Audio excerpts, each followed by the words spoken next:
할렐루야. 지난주에 부활주일을 잘 지냈습니다.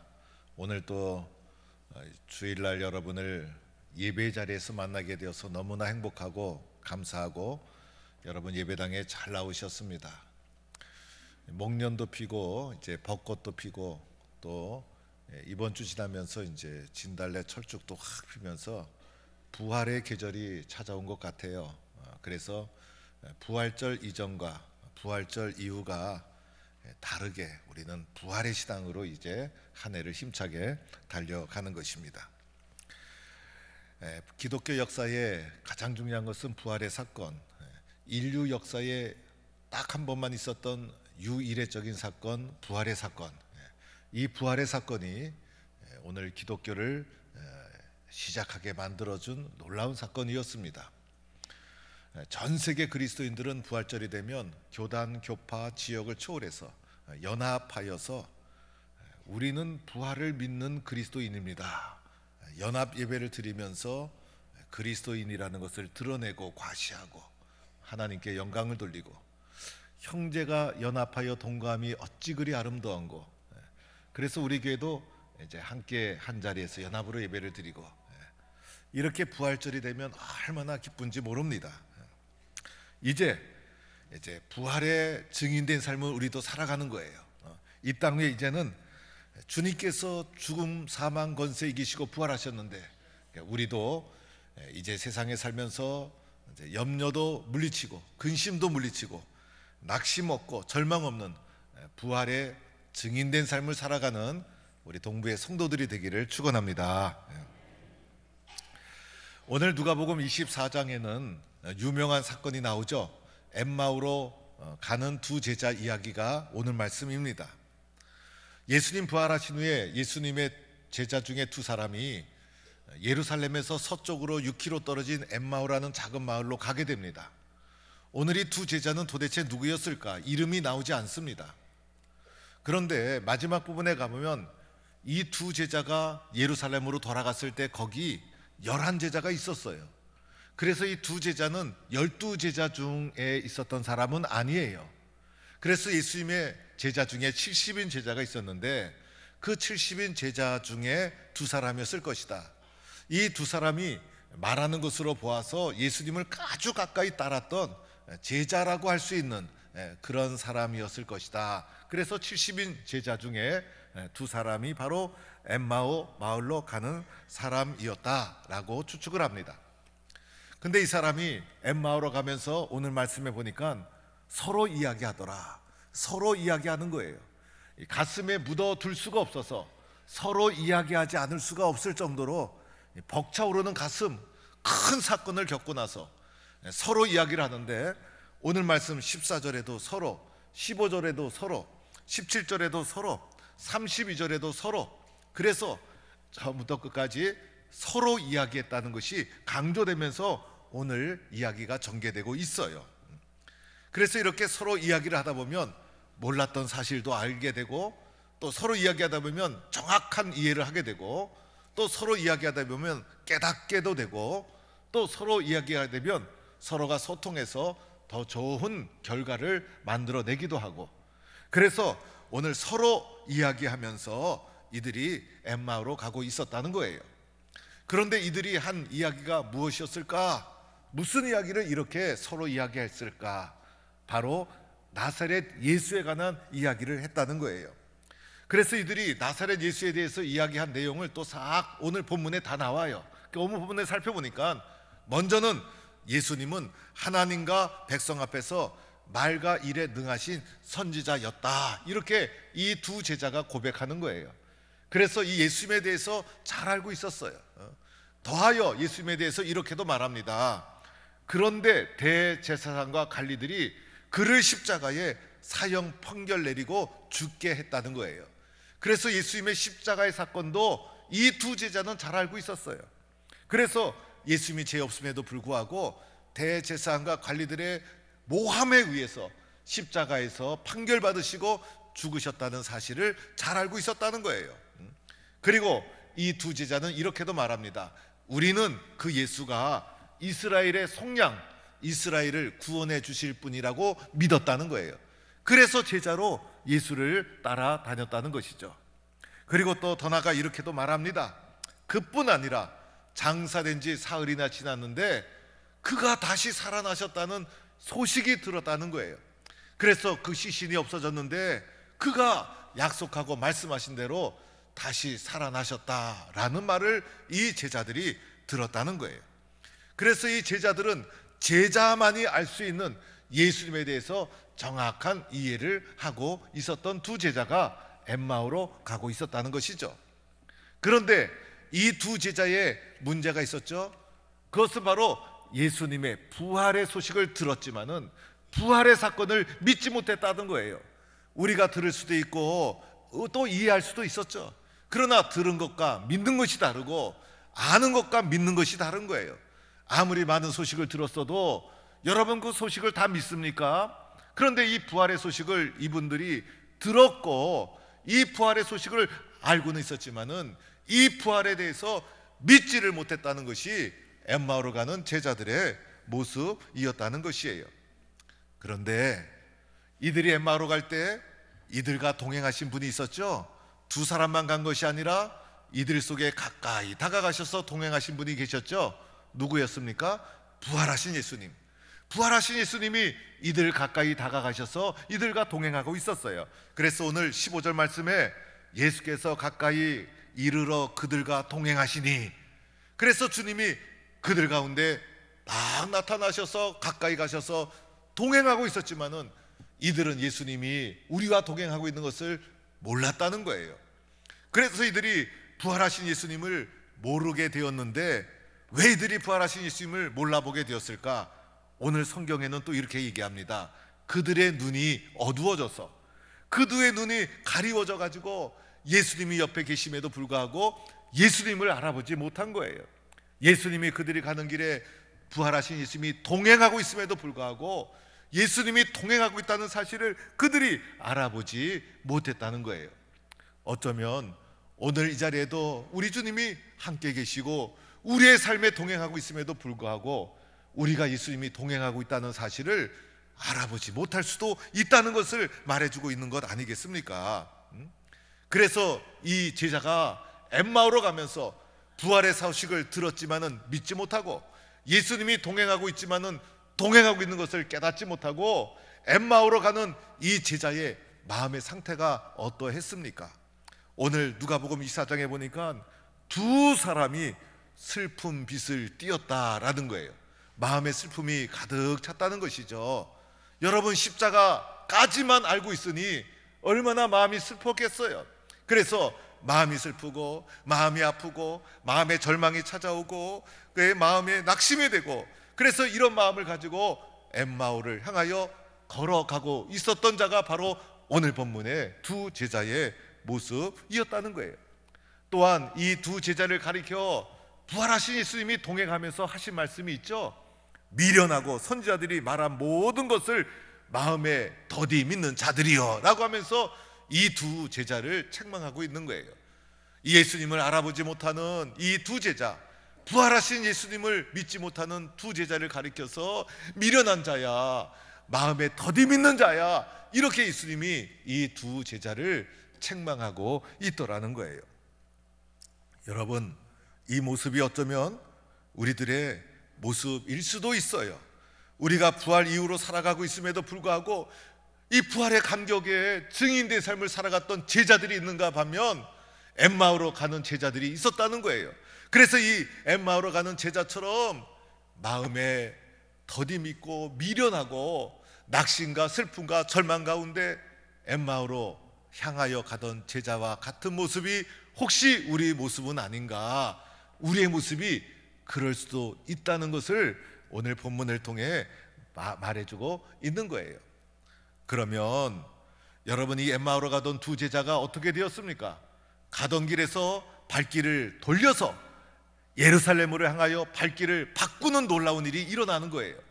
그래서 이 엠마오로 가던 제자가 가던 길을 딱 멈추고 방향을 180도 확 돌려가지고 엠마오로 가던 길을 중단하고 예루살렘으로 돌아가서 예루살렘에 가서 이 제자들이 모여있는 데 가서 나도 부활의 주님을 만났다라고 하면서 부활의 증인으로 이 두 제자가 변화되는 놀라운 사건이 일어나는 거예요. 가던 길을 돌아서는 것은요, 확실한 사건이 있으면 돌아서질 않아요. 정확한 확신이 있지 않으면 돌아서지 않아요. 여러분, 길을 가다가 이제 유턴을 하게 되면 어떨 때 유턴합니까? 길을 잘못 들었다는 확신이 있을 때. 그래서 가던 길을 멈추고 유턴을 딱 해서 길을 제대로 찾아가지 않습니까? 저도 지난 주중에 장례식을 가다가 너무 늦게 출발을 했어요. 그래서 시간을 보니까 이건 늦게 가다가는 실례가 될 것 같아요. 그래서 계속 갈 것인지 돌아갈 것인지 그거 판단하는 것이 쉽지가 않더라고요. 그러다가 어느 시점에 가서는 안 되겠다, 돌아가야 되겠다 라고 생각을 하고 판단해서 돌아왔던 적이 있어요. 그래서 정확한 판단과 체험이 없이는 방향을 돌이키는 것이 어려운 거예요. 그런데 이 두 제자는 예루살렘을 향해서 방향을 되돌리게 되었던 거예요. 그런데 이 두 제자가 예루살렘을 향해서 방향을 되돌린 이유가 무엇일까? 오늘 말씀에 찾아보니 그들의 눈이 밝아졌다는 거예요. 그들의 눈이 어두워서 동행하는 예수님을 알아보지 못하다가 어느 순간 그들의 눈이 탁 밝아졌어요. 그들의 영적인 눈이 떠졌던 거예요.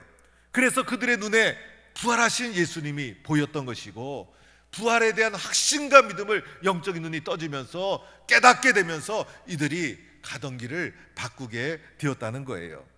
그러면 여기서 궁금한 것이 있죠. 이 두 제자가 무슨 계기로 부활하신 예수님을 알게 되었을까? 도대체 무슨 사건이 있었길래 이 부활하신 예수님이 우리와 함께 하다는 것을 알게 되었을까? 여러분, 그것이 궁금하지 않으세요? 그것이 알고 싶지 않으세요? 그것이 알고 싶다. 그래서 엠마오로 가다가 어떤 계기로 이 두 제자가 부활의 확신을 가지는 사람으로 변화가 되어서 예루살렘으로 방향을 돌리게 되었을까? 어떤 계기가 있어서 이들의 영적인 눈이 떠진 것일까? 오늘 그것을 여러분에게 말씀드리고자 합니다. 첫 번째로는 이들의 영적인 눈이 떠진 계기가 있었어요. 그것은 오늘 본문 말씀을 잘 살펴보니까 말씀, 즉 성경을 통해서 부활의 눈이 떠지게 되었던 거예요. 그렇죠, 여러분. 말씀을 통해서 우리들의 영적인 눈이 떠지는 거예요.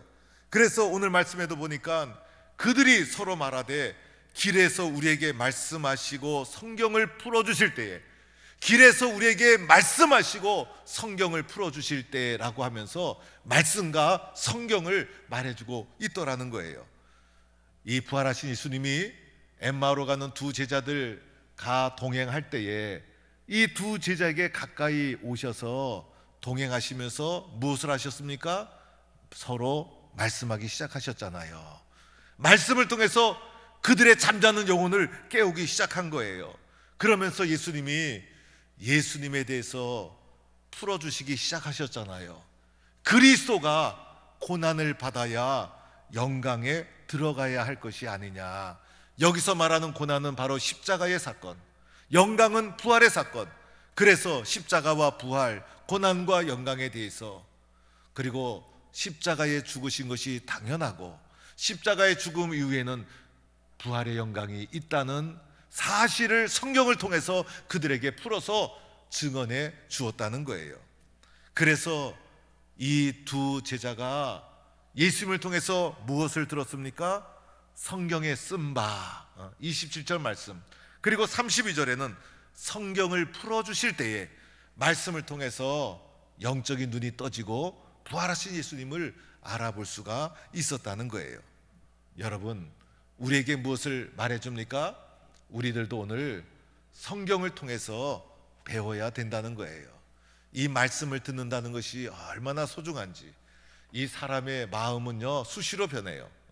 저도 어느 날 이제 식사를 하다가 저희 집 사람이, 저는 아무 생각 없이 음식을 먹는데도 저희 집 사람이 옆에서 참 맛있다라고 한마디 하면요, 그 한마디가 귀에 쏙 들어오면 갑자기 음식이 맛있다니까요. 그리고 무엇을 살까 말까 하다가도 옆에 있는 사람이 그거 참 좋은데요 이러면 갑자기 좋아 보인다니까요. 또 디자인도 야 저거 촌티 난다 이렇게 생각하다가도 옆에 있는 분이 야 저거 세련됐다 이야기하면요 그렇게 보인다니까요. 사람이 말해도 어떻게 됩니까? 마음이 확 바뀌는데, 오늘 동행하시는 예수님이 무엇을 통해서? 말씀을 통해서, 또 성경을 풀어서 부활의 주님에 대해서 말씀해 주시니 이 두 제자가 뭐가 열렸어요? 영적인 눈이 확 열리면서 부활의 주님을 체험하고 만나고 확신 있게 되었다는 거예요. 그래서 우리들도 믿음의 길을 걸어가면서 평생 붙잡아야 될 것이 하나님의 말씀대로 될 줄로 믿습니다. 저는 말씀을 잘 순종하겠습니다. 말씀을 잘 경청하겠습니다. 그래서 우리의 믿음을 무엇 위에? 말씀 위에 뿌리를 잘 내려서 부활의 확신과 믿음을 가지고 증인된 삶을 살아가는 성도가 될 수 있기를 축원합니다. 그런 믿음을 가져야 되는 거예요. 두 번째는 이 두 제자가 돌아선 계기가 있었어요. 두 번째는 우리의 마음이 뜨겁지 아니하더냐, 우리의 마음이 말씀을 들을 때 뜨거워졌다는 거예요. 그래서 오늘 32절에 보니까 우리 속에서 뜨겁지 아니하더냐, 이 뜨겁다는 것은 불타다라는 거예요. 우리 마음이 불타듯이 뜨겁게 올라오지 않았더냐. 그래서 이 뜨거운 마음, 뜨거운 느낌, 뜨거운 체험이 부활의 주님이 나와 함께 하고 있구나 라는 확신을 갖도록 만들어 주었다는 거예요. 우리가 말씀을 사모하며 말씀을 아멘 아멘 하면서 듣고 읽고 그리고 묵상할 때마다 성령님께서 우리의 마음을 뜨겁게 감동시켜 주셔서 우리의 마음이 성령 충만한 뜨거움으로 가득 찰 때 여러분 어떤 일이 일어납니까? 부활의 주님이 나와 함께 있구나라는 확신과 믿음을 가지게 되는 거예요. 그런데 오늘 말씀해 보니까 이렇게 마음이 뜨거워져서 부활의 주님을 알아보는 순간 어떻게 되었습니까? 예수님이 보이지 않았다는 거예요. 무엇을 말해주죠? 부활의 믿음이 없는 자에게는요 예수님이 동행해도 알아보질 못해요. 부활의 믿음이 없으면요 예수님이 이 자리에 우리와 동행하고 있음에도 불구하고 동행하고 있다는 사실을 믿음이 없으니 모르는 거예요.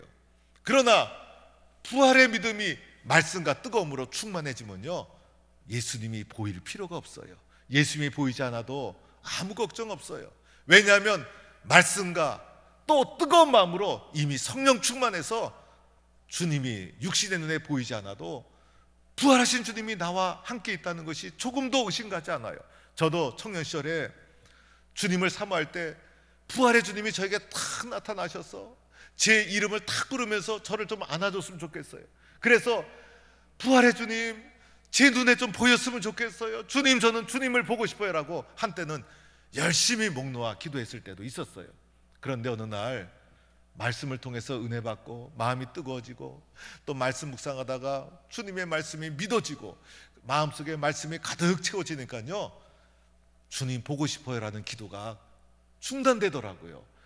볼 필요가 없어요. 보지 않아도 주님이 살아계시는 것이 내 마음속에 뜨거움으로 가득 차 있으니 여러분 그저 보여지지 않아도 주님이 살아계신 것이 제 마음과 심령 속에 당연한 사건으로 받아들여지는 거예요. 오늘도 부활의 주님이 이 자리에 저와 여러분과 함께 하시는 줄 믿고 부활의 능력과 신앙으로 믿음으로 살아가는 성도가 될 수 있기를 축원합니다.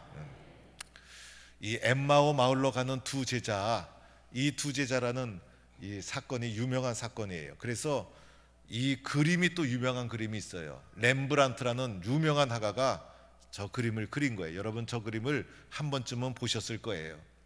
저기 사람이 몇 사람 나옵니까? 세 사람. 가운데 있는 사람이 누굽니까? 예수님. 그래서 예수님을 가운데 두고 두 제자가 엠마오를 향해서 쫙 가는데 지금 두 제자는 예수님을 예수님으로 알아보지 못하는 상태예요. 그런 가운데 엠마오로 쫙 가고 있는 거예요. 그런데 렘브란트가 저 그림을 언제 그렸을까? 렘브란트가 부인이 그만 죽고 말았어요. 그래서 부인이 죽고선 너무 슬퍼가지고 절망 가운데 방황하다가 어느 날 예수님을 만나는 체험을 한 거예요. 그리고 나서 그린 첫 번째 그림이 저 그림이라는 거예요. 제가 그 말을 딱 듣고선 제 나름대로 해석을 했어요. 렘브란트가 왜 저 그림을 첫 번째로 그렸을까? 부인을 잃고 나니까 마음이 얼마나 아파요. 그래서 절망과 슬픔과 낙심 가운데서 예수님이 내 옆에 계심에도 불구하고 알아보질 못했던 거예요. 예수님이 나와 함께 있음에도 불구하고 슬픔과 절망이 너무 크니까 예수님이 보이지 않았던 거예요. 그러던 어느 날 예수님을 만나고 나서 내가 이렇게 큰 슬픔 가운데 있을 때에도 우리 주님은 나와 동행하고 있었구나 라는 것을 표현하기 위해서 엠마오 마을로 가는 두 제자 그림을 그리지 않았을까. 이 부분은 제가 해석한 거예요. 제가 어디서 자료를 읽은 게 아니라 엠마오로 가는 두 제자를 렘브란트가 아내를 잃고 은혜 받고 나서 첫 번째로 그린 그림이라는 말을 듣고 제가 아마 그러지 않았을까 이렇게 해석을 하는 거예요. 또 엠마오 마을로 가는 두 제자라는 또 찬양도 있죠. 그 찬양도 우리가 한때는 잘 불렀는데 듀엣으로 부르는 이제 이런 찬양이에요. 그런데 그 찬양도 곡도 잘 만들어지고 가사도 참 은혜로워요. 그래서 가사를 보니까 1절에 이렇게 쓰여져 있어요. 엠마오 마을로 가는 두 제자 절망과 공포에 잠겨 있을 때. 그러니까 엠마오 마을로 갈 때 부활의 주님을 아직 모르는 거예요. 그래서 그들의 마음속에 성경에는 슬픔이 있었다. 오늘 이 노래 가사에는 뭡니까? 절망과 공포에 이제 잠겨 있었다. 슬픔과 절망과 공포의 마음을 가지고 엠마오로 가지만은 사실은 도망가는 거예요. 이 찬양의 2절도 이렇게 쓰여져 있어요. 이 세상 사는 길 엠마오의 길. 그러니까 이 세상 우리가 살아가는 길이 엠마오로 가는 그런 길과도 같아요. 그저 슬픔과 절망과 그 다음에 공포로 쫓겨가듯이 걸어가는 길이 엠마오로 가는 세상 길이에요. 그래서 그 길에 끝없는 근심이 앞길 막으나, 우리가 걸어가는 길에 근심이 끝도 없어.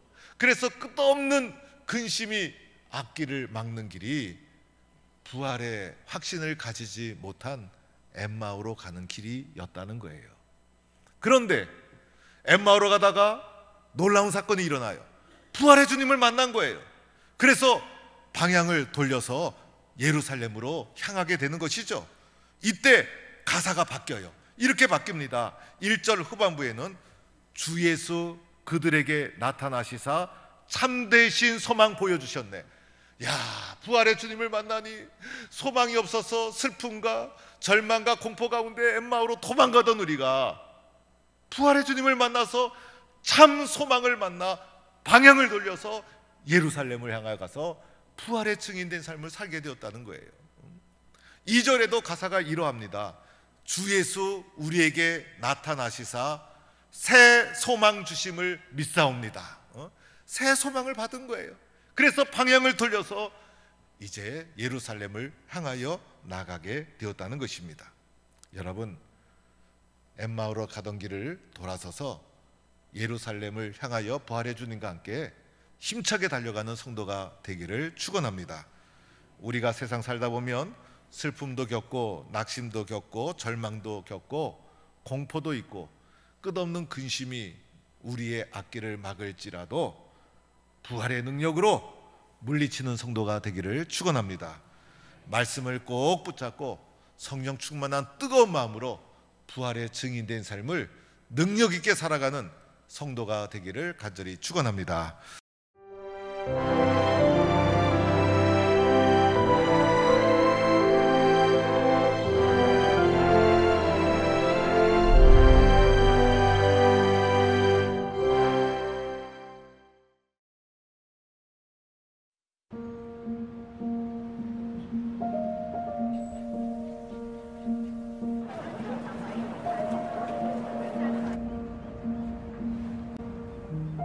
너희는 다만 공의가 물처럼 흐르게 하고 정의가 마르지 않는 강처럼 흐르게 하여라.